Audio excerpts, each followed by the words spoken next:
Shalom.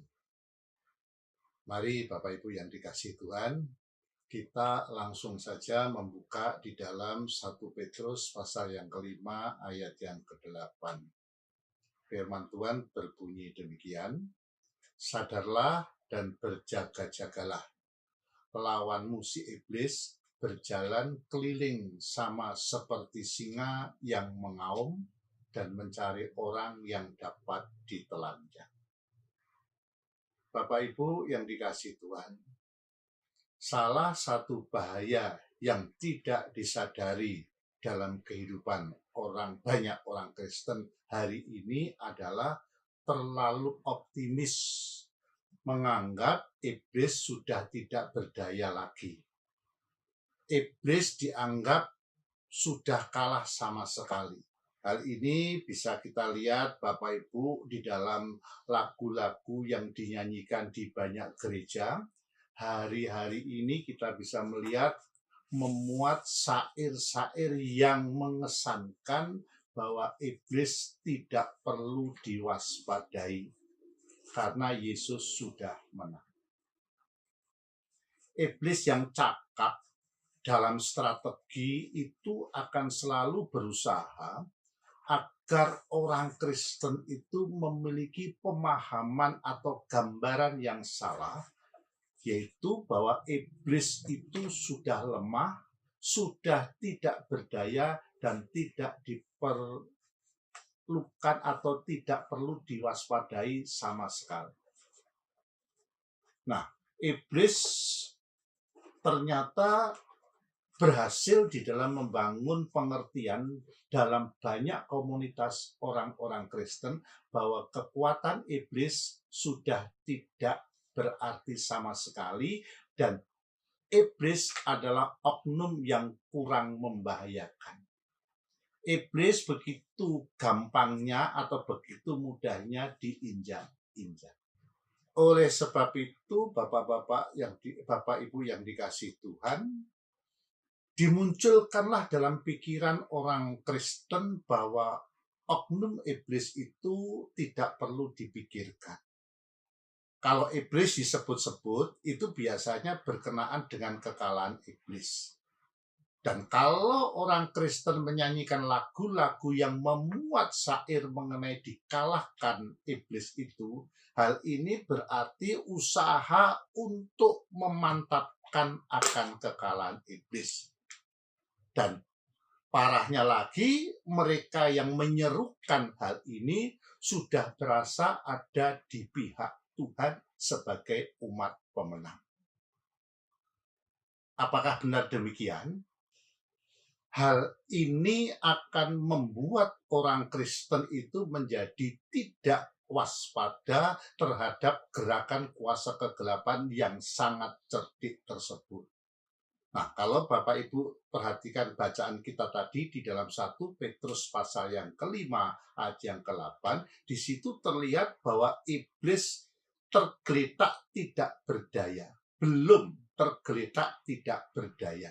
Seperti gambaran yang sering ditunjukkan sebagian gereja kepada banyak jemaat hari ini. Bapak Ibu yang dikasihi Tuhan, penyesatan pikiran dalam banyak orang Kristen itu akan mengkondisikan iblis untuk lebih bebas beroperasi melancarkan serangannya. Ini adalah kondisi yang sangat berbahaya. Di lain pihak, kalau kita perhatikan banyak orang Kristen yang sudah merasa menjadi umat pemenang, tetapi sebenarnya mereka masih ada di dalam tawanan. Banyak orang Kristen yang berpikir bahwa yang penting mereka itu sudah pergi ke gereja, giat bekerja di ladang Tuhan, memiliki kehidupan yang tidak melanggar moral. Nah, bila orang Kristen memiliki kehidupan seperti ini, bukan berarti sudah di dalam kemenangan. Bapak Ibu yang dikasihi Tuhan, kemenangan dalam Tuhan itu tidak diukur dengan ukuran seperti di atas. Kemenangan di dalam Tuhan itu harus diukur dengan ukuran yang benar, yaitu ketaatan seperti yang dilakukan oleh Tuhan Yesus. Bapak Ibu yang dikasihi Tuhan, harus dimengerti bahwa kemenangan Tuhan Yesus di kayu salib itu bukan membuat iblis tidak berdaya sama sekali. Kalau iblis tidak berdaya sama sekali, Petrus tidak perlu mengingatkannya seperti yang kita baca di dalam bacaan tadi di situ.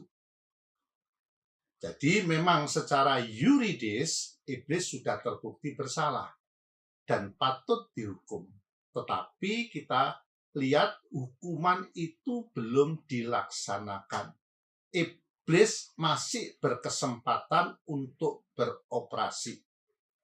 Oleh karena itu, Bapak Ibu yang dikasihi Tuhan, Paulus juga mengatakan kepada orang-orang percaya agar orang-orang percaya itu harus waspada agar tidak memberi kesempatan kepada iblis. Bapak Ibu bisa baca di dalam Efesus pasal yang keempat ayat yang ke-27.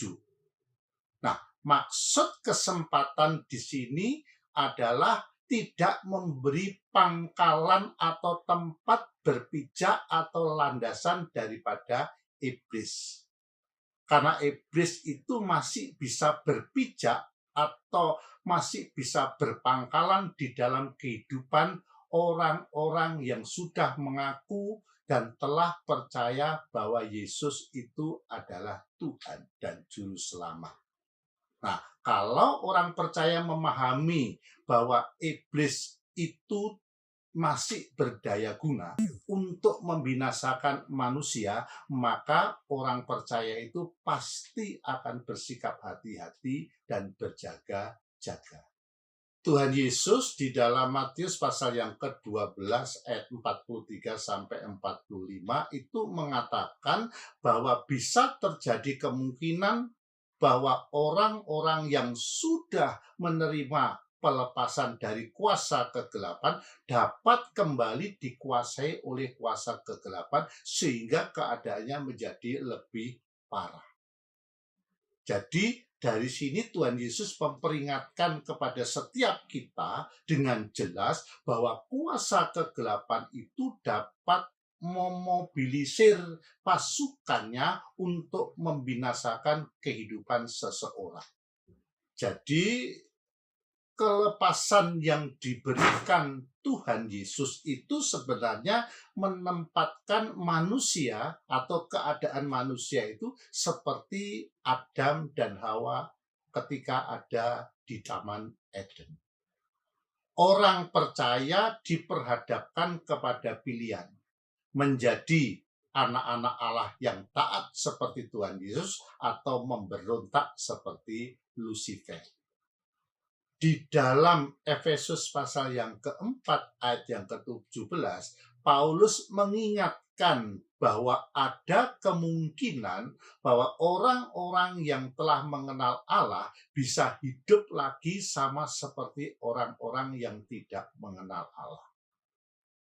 Oleh karena itu, Bapak Ibu yang dikasihi Tuhan, harus disadari bahwa iblis itu masih memiliki peluang untuk merebut manusia agar menjadi miliknya dan nantinya agar bisa bersama-sama menghuni kerajaan kegelapan. Oleh karena itu, Bapak Ibu yang dikasihi Tuhan, oleh karena bahaya ini, maka Tuhan Yesus itu berdoa kepada murid-muridnya agar Bapa melindunginya dari yang jahat. Itu doa Tuhan Yesus yang ada di dalam Yohanes pasal yang ke-17, ayat yang ke-13 sampai 17.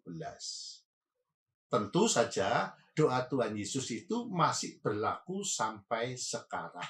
Bahwa kita harus memberi diri hidup dalam tuntunan Bapa di surga. Amin. Tuhan memberkati.